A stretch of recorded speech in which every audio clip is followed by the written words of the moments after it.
30 grados. Ese es el ángulo mágico. El ángulo que nunca ves en la vida real, pero que has habitado 1000 veces en videojuegos. Es ese punto de vista flotante que te sitúa a medio camino entre ser Dios y ser mortal, entre verlo todo y no entender nada, como si alguien hubiera agarrado el mundo, lo hubiera girado exactamente 30 grados hacia ti y te hubiera dicho: aquí tienes, ahora es tuyo, pero no te dejaré mover la cámara. Cuando pienso en Sanitarium, ese tour psicológico por manicomios y dimensiones de pesadilla de 1998, lo primero que me viene a la cabeza no es Max vendado recorriendo pasillos siniestros, es esa sensación de flotar sobre él, de ver perfectamente la geometría del horror, pero sin poder acercarme demasiado, de poder observar cómo una habitación circular perfecta se convierte en celda, cómo las puertas se multiplican hasta el infinito, cómo los mundos oníricos se organizan como planos arquitectónicos diseñados por alguien que nunca durmió bien. Y esa distancia no te aleja del terror, al contrario, te convierte en testigo impotente, en ese tipo de espectador que grita «no abras esa puerta», sabiendo que Max va a abrirla de todos modos porque tú se lo ordenaste. La perspectiva isométrica es honesta de una manera brutal. Desde el primer momento te dice «esto es un sistema, no una realidad». No intenta engañarte haciéndote creer que estás viendo el mundo a través de ojos humanos. Te muestra el mundo como lo vería un arquitecto que diseña pesadillas, un ingeniero del espacio que construye laberintos. Y algunas aventuras gráficas entendieron esto muy bien. Pero esto no empezó con los videojuegos, ni con el entretenimiento. Empezó en el siglo XIX con gente muy seria dibujando planos de máquinas de vapor. La perspectiva isométrica nació porque los ingenieros tenían un problema. La perspectiva realista, mejor llamada cónica, esa que usaban los pintores renacentistas con sus puntos de fuga y sus líneas convergentes, era preciosa, dramática, perfecta para el arte, pero mentía en las medidas. Un objeto visto en perspectiva tradicional se deforma. Lo que está lejos parece más pequeño de lo que realmente es. Las proporciones engañan. Y si estás diseñando un puente o un motor, ese engaño te puede matar. Necesitaban una forma de dibujar donde un centímetro fuera un centímetro, donde las líneas paralelas siguieran siendo paralelas, donde la geometría del objeto se mantuviera fiel a sí misma sin importar dónde estuviera en el papel. Y así nacieron las proyecciones axonométricas. Toda una familia de técnicas donde los tres ejes del espacio, largo, ancho y alto, se proyectan sin puntos de fuga. Sin ponernos demasiado técnicos. No quiero traumatizar a aquellos que tuvisteis pesadillas con el dibujo técnico. No, God, please, no, no! Diremos que dentro de esta familia hay 3 hermanas. La isométrica es la más famosa. Los 3 ejes tienen exactamente la misma escala y forman ángulos de 120 grados entre ellos. En un cubo isométrico perfecto, las 3 caras visibles tienen exactamente la misma superficie. Es matemáticamente pura. Los ejes se inclinan exactamente 30 grados respecto a la horizontal. La dimétrica es más flexible, 2 ejes tienen la misma escala, el tercero es diferente. Esto permite enfatizar ciertas dimensiones sobre otras. Y la trimétrica es la caótica. Los 3 ejes tienen escalas distintas, lo que permite la máxima libertad estilística, pero también la hace la más complicada de calcular. Ahora viene lo divertido. Resulta que cuando los videojuegos empezaron a usar estas proyecciones, especialmente en los años 80 y 90, casi ninguno usó isométrica verdadera. ¿Por qué? Por los píxeles. Verás, para dibujar una línea a 30 grados en una pantalla de píxeles cuadrados, necesitas patrones irregulares que se ven dentados sin un filtro anti-aliasing. Pero si usas un ángulo de 26 con 565 grados, obtienes un patrón más agradable a la vista. 2 píxeles a la derecha, 1 arriba, un ratio de 2 por 1, que hace que las líneas se vean más suaves, que los tiles encajen perfectamente y que los cálculos sean triviales. Así que muchos de los juegos llamados isométricos en realidad usan proyección dimétrica. Técnicamente no es isométrica, pero el nombre se quedó. Ahora isométrico significa cualquier juego con ese ángulo diagonal característico, sea matemáticamente correcto o no. Es el equivalente en videojuegos a llamar Kleenex a cualquier pañuelo desechable. Aún así, y si me perdonáis, a lo largo del vídeo seguiré diciendo ángulo de 30 grados y vista isométrica, por una cuestión de comodidad. Lo curioso es que esa frialdad técnica Esa precisión casi inhumana de los planos de ingeniería acabó generando una estética propia. Maurits Cornelis Escher lo entendió perfectamente.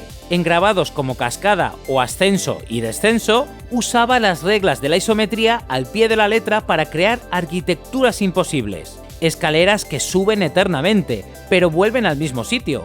Agua que cae en círculo alimentando su propia fuente. Escher no rompía las reglas, las seguía religiosamente, y precisamente por eso engañaba al cerebro.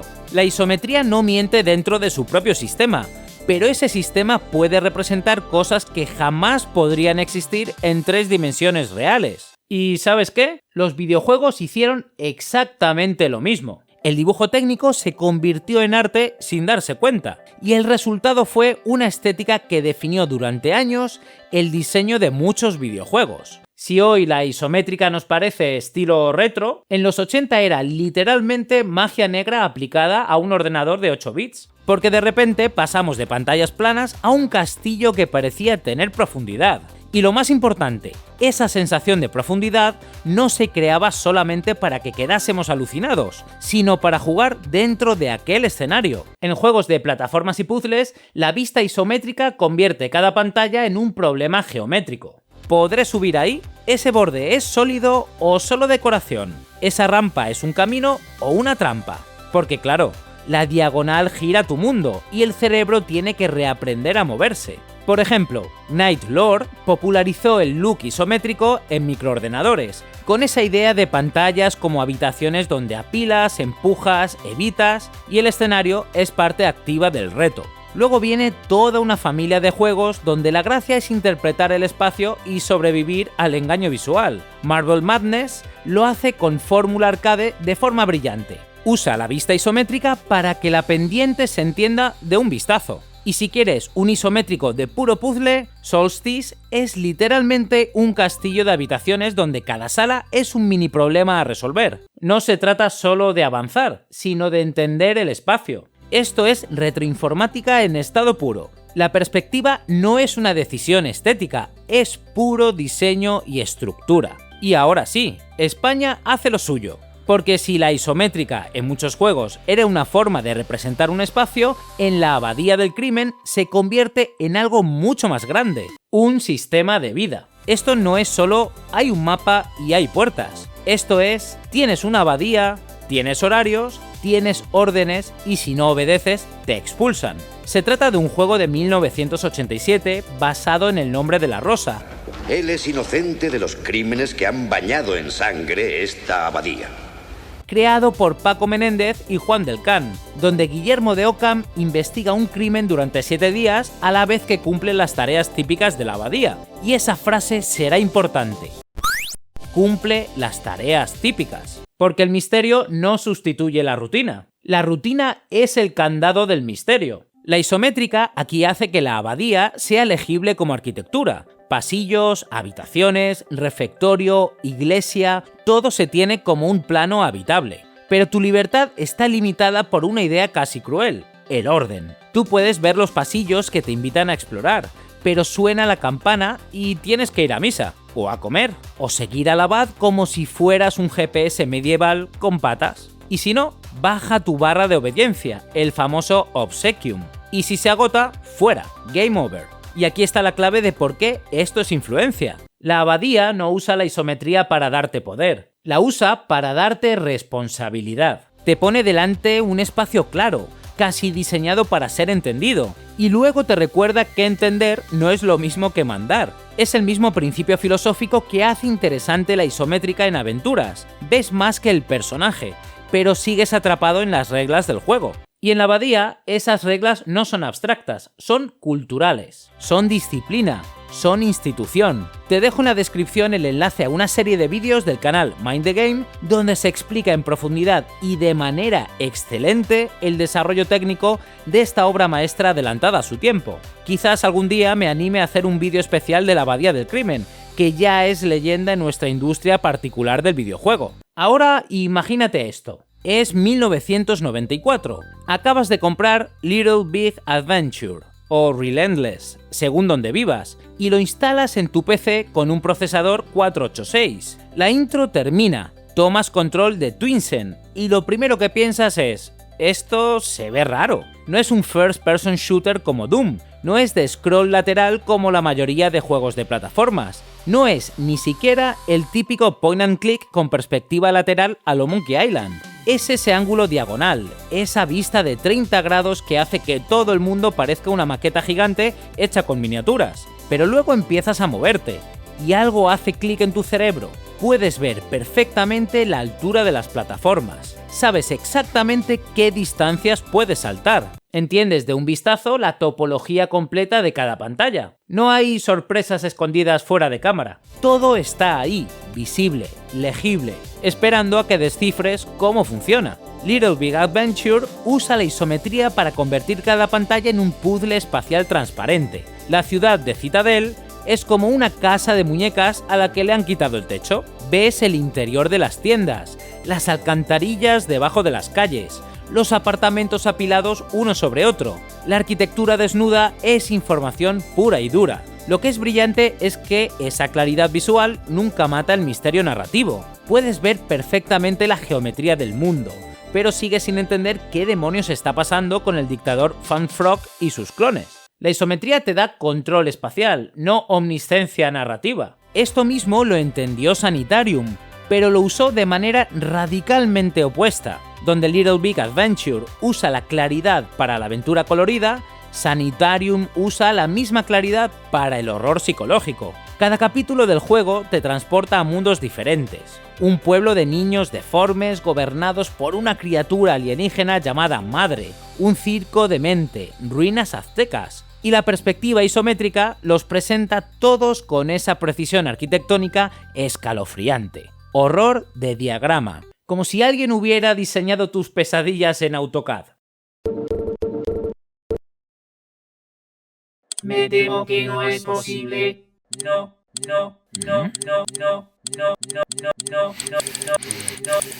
Necesitas estar suscrito. ¡Venga ya, hombre! Ahora vamos a dar un salto raro. Vamos a hablar de zorros que hablan, culturas tribales de animales antropomórficos y una perspectiva que no sabía si quería ser isométrica o no. Inherit the Earth, Quest for the Orb de 1994 es uno de esos juegos que te hacen pensar: espera, ¿esto estaba intentando ser isométrico? Y la respuesta es: más o menos. Algunas partes del juego usan vista lateral clásica con sprites 2D sobre fondos pintados. Pero cuando llegas a las aldeas y a las ruinas de los humanos, el juego cambia a perspectiva isométrica con tiles navegables. Y no es que lo haga perfectamente. Los desarrolladores de The Dreamers Guild eran en su mayoría recién salidos de escuelas de arte, haciéndolo todo por primera vez. El mismo director creativo admitió años después que diseñaron el motor isométrico Saga prácticamente desde cero, sin tener ni idea de lo que estaban haciendo.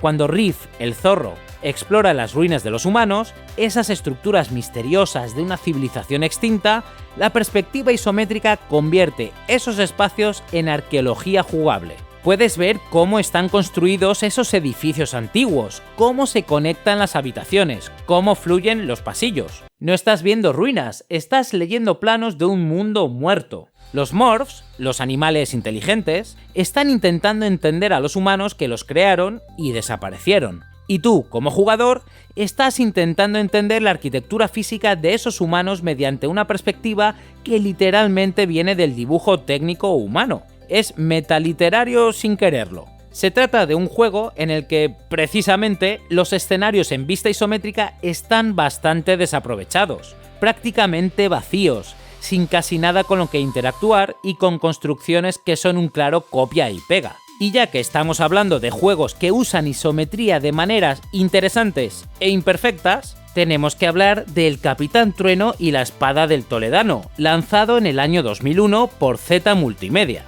Por cierto, adquirí este juego en su blister original hace muy poco y os lo enseñé en el último unboxing. Os dejo enlace en la descripción por si os lo perdisteis. El Capitán Trueno era un personaje de TVO super clásico creado en los 50 y en el 2000 alguien pensó: ¿sabes qué necesita esto? Una aventura gráfica en 3D isométrico. y la hicieron. ¿El resultado? 35 escenarios principales que se extienden por más de 150 pantallas jugables, todo renderizado en ese 3D poligonal de finales de los 90 que ya empezaba a poder hacer isometría verdadera con modelos 3D en lugar de sprites prerenderizados. Y aquí hay algo importante. El Capitán Trueno llegó tarde a la fiesta isométrica. En 2000, la industria ya estaba abandonando masivamente la isometría a favor del 3D completo con cámara libre. Pero Z Multimedia apostó por la dichosa diagonal. ¿Por qué? Porque para una aventura gráfica de puzzles ambientales donde necesitas ver claramente la disposición de los objetos, enemigos y rutas, la isometría seguía siendo más clara.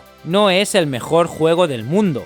Las críticas fueron mixtas, la animación era limitada, algunos puzzles eran frustrantes, pero representa algo importante. Un estudio español apostando por una perspectiva algo anticuada porque entendían que era la herramienta correcta para el trabajo. La isometría como elección consciente, no como limitación técnica. Y aquí llegamos al corazón conceptual de la perspectiva isométrica en aventuras gráficas. Cuando juegas a Little Big Adventure, Sanitarium, cualquiera de estos juegos, tu posición como jugador es paradójica. Ves más de lo que ve el personaje. Entiendes la geometría del espacio mejor que él. Tienes información privilegiada, pero no puedes hacer nada que el personaje no pueda hacer. No puedes girar la cámara para ver desde otro ángulo, no puedes acercarte para examinar detalles, no puedes cambiar tu relación con el espacio. Estás atrapado en esa diagonal de 30 grados. Es como ser simultáneamente omnisciente e impotente. Ves el tablero completo, pero sigues siendo una pieza que se mueve dentro de las reglas. En primera persona, eres el personaje, ves lo que él ve, cuando lo ve, estás inmerso en el escenario. En tercera persona lateral, lo acompañas de cerca, observas la acción como en una especie de obra teatral.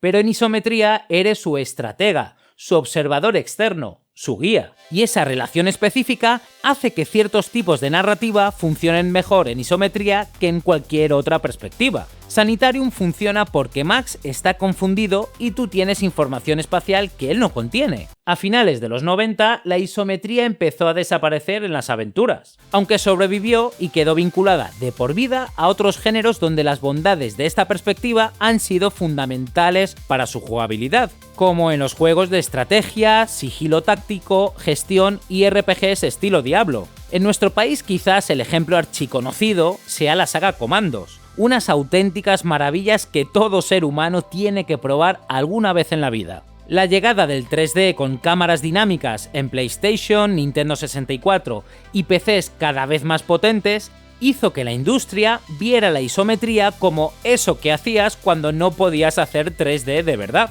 En algunos casos se optó por una cámara cinematográfica, con la narrativa que ello supone, como por ejemplo el caso de Grim Fandango en 1998. Hermoso, innovador y señal de que el futuro iba por ahí. Las aventuras dejaron la isometría atrás. Durante casi una década, si querías hacer aventuras gráficas más contemporáneas, hacías juegos en primera persona como Myst, cámara fija con fondos prerenderizados como Siberia o Grim Fandango, o la vieja confiable, la vista lateral que nos ofrece una narración más teatral y enunciativa. La diagonal quedó archivada, vista para sentencia. Todavía muy presente en otros géneros, pero no en las aventuras gráficas. Pero entonces algo curioso pasó alrededor de 2015. Aparece Stasis, desarrollado durante 5 años por Christopher Bischoff en Sudáfrica, financiado por Kickstarter y comparado inmediatamente con Sanitarium. Ambos son horror psicológico isométrico, ambos usan fondos prerenderizados de altísima calidad, ambos te despiertan en situaciones inexplicables y te obligan a reconstruir qué pasó, pero Stasis lleva la estética isométrica a un nivel que Sanitarium no pudo alcanzar por limitaciones técnicas de 1998. Cada pantalla de Stasis es una obra de arte. Pasillos de naves espaciales con sangre en las paredes, laboratorios con cadáveres desollados, salas de máquinas con tecnología parpadeante. Todo visto desde ese ángulo diagonal que hace que el horror se sienta diseñado, arquitectónico, casi quirúrgico. Y lo fascinante es que Stasis llegó en 2015, cuando el 3D con cámaras dinámicas era completamente factible incluso para estudios indie. Bischoff eligió la isometría deliberadamente, no porque no pudiera hacer 3D, sino porque la isometría le daba algo específico que el 3D no podía dar, esa tensión entre claridad visual y falta de control.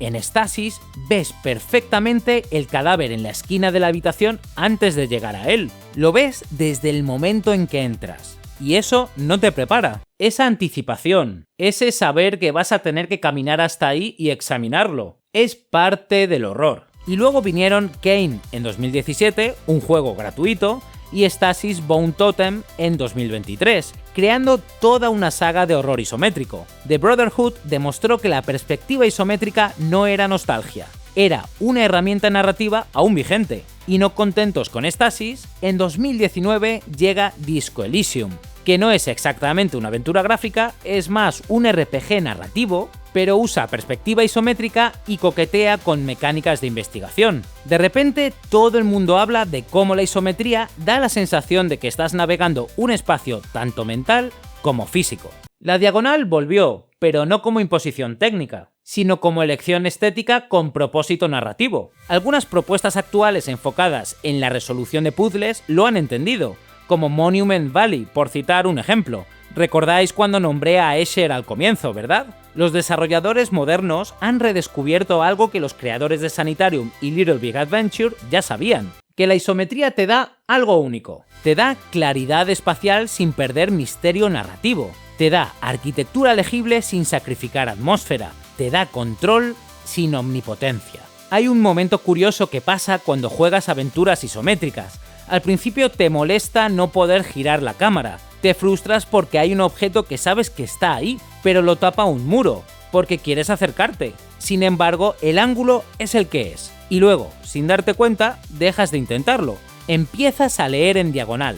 Eso es lo que diferencia la isometría. No negocia. Eres tú quien se adapta a ella. Y cuando lo haces, algo hace clic. De repente ves Sanitarium no como un juego con perspectiva rara, sino como mundos de pesadilla diseñados para ser observados exactamente desde ahí. La isometría sobrevivió a su propia muerte porque resultó que nunca fue una solución provisional. Era una herramienta específica para trabajos específicos. Y cada vez que una aventura gráfica nueva la rescata del olvido, cada indie que la elige en 2026, sabiendo perfectamente que podría hacer cualquier otra cosa, está apostando por algo concreto, por la claridad sobre la inmersión, por la comprensión sobre la sensación, por ese tipo particular de inteligencia espacial que solo aparece cuando ves el mundo entero desplegado ante ti, pero no puedes cambiar cómo lo ves. 30 grados, un ángulo imposible que nadie ve en la vida real, pero que algunas aventuras valientes decidieron que era exactamente el ángulo correcto para contar sus historias. A veces tuvieron razón,